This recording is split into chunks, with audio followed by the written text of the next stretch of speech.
How to log into your ChatGPT account. Welcome back everyone to this new guide video of TechTube.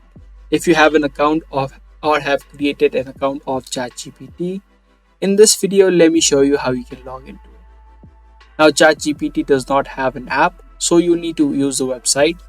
First of all, open up your web browser and search for chat.openai.com. Once you search for this, it's going to take you to the login or sign up page. If you are not yet signed up, you can click on the sign up option and create an account as well.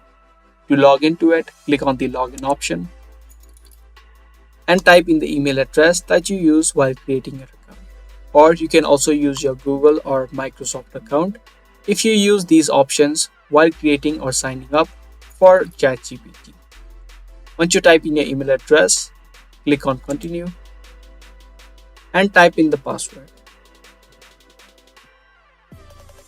If you don't remember the password that you created, click on the forgot password link and you can follow simple steps to reset and create a new password of ChatGPT. Once you type in both of these information, click on continue, and as easy as that, you'll be successfully signed in or logged in to your ChatGPT account. So that was a quick and easy video on the process of logging in to your ChatGPT account. Be sure to give this video a thumbs up and also subscribe to our channel for more daily tutorials that we post. That's pretty much it for today's video. I'll see you guys in the next one.